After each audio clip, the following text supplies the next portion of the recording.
ساڵی 2020 ساڵێکی مەرگبار و پرسەدار بوو بۆ جیهانی وەرزشی بەهۆی ئەوەی چەندین ئەفسانی گەورەی وەرزشی گیانیان لەدەستدا و بۆ یەکجاری ماڵئاواییان لا وەرزش و هەندەرانیان کرد.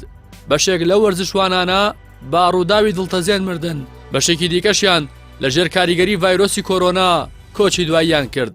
لەم راپۆرتەدا دیارترین ئەو وەرزشوانانە دەخەینە ڕوو کە لە ساڵی 2020 گیانیان لەدەست داوە.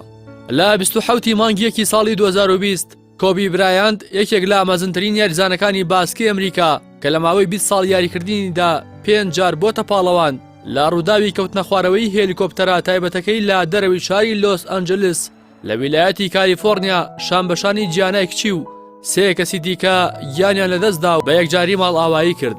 کۆبی برایانت بە یەکێک لە باشترین و بەتواناترین یارزانەکانی مێژووی باسکی NBA ئەمریکا دادەنرێت و 20 وەرز بەشداری و خولەی کردووە و کۆبی توانیوێتی 33643 خاڵ تۆمار بکات و 34 جار بە باشترین یارزانی مانگ دیاری کراوە. هەروەها 5 نازناوی خولی باسکەی NBA هەیە و 2 جاریش مەدالیای ئاڵتوونی لە ئۆلۆمپیاد بەدەستێناوە.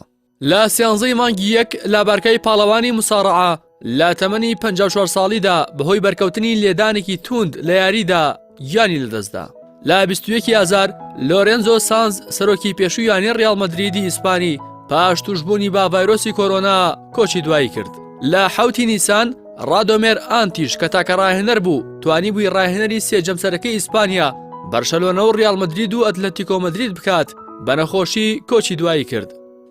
لە 22 ئایار لوێجی سیمۆنی ڕاهێنەر یانی ئەنتەرمینان لە ساڵی 1992 کۆچی دوایی کرد. لە 21 حوزێران ئەستێری بەناوبانکی عێراقی ئەحمەد ڕازی تەمەن 56 ساڵ پاش توشبوونی با ڤایرۆسی کۆرۆنا کۆچی دوایی کرد. مردنی ئەحمەد ڕازی کاردانەوەی بەرفراوانی شەقامی عێراقی بە دوای خۆی داهێنا بۆ پێی ڕۆڵێکی بەرچاوی هەبووە لە بردنەوەی عێراق لە جامی کەندا و بە تایبەتی لە ساڵی 1970 کە نازناوی گۆڵکەری جامەکەی بەدەستێنابوو. هەر لە هەمان ساڵیش نازناوی باشترین یارزانی لە ئاسیا بەدەستێناوە. هەروەها یەکەم یاریزان بووە لە مێژووی عێراقدا لە جامی جیهانی گۆڵ تۆمار بکات. لە 22 حوزێران ماتۆرسواری بەریتانی سوبەربایک با کارەساتێکی دڵتەزێن لە کاتی پێشبڕکێیەکەدا خۆی با بربەستەکانی گۆڕپانەکەدا کێشا و لە تەمەنی 25 ساڵی کۆچی دوایی کرد. لە دیارترین و خەمبارترین مردنی وەرزشوانان لە ساڵی 2020 دێگۆ ئارماندۆ مەرەدۆنای ئەرجەنتینی لە تەمەنی 60 ساڵی بەهۆی نەخۆشیەوە کۆچی دوایی کرد. مردنی مەرەدۆنا بەجارێک هەموو جیهانی هەژاند. لە ناپۆلی ئیتالیا و وڵاتی ئەرجەنتین مەراسیمی گەورە بەڕێوەچوو. هەروەها 3 ڕۆژ ماتەمینی ڕاگەیەندرا. ئەوەستێرە ئەرجەنتینیا یەکێک بوو لە کاریگەرترین و باشترین یارزانەکانی تۆپی پێ لەگەڵ هەڵبژاردەی ئەرجەنتین مۆندیالی ساڵی 1986 مەکسیکۆ و کۆپا ئەمریکای 1979 بەدەستێناوە.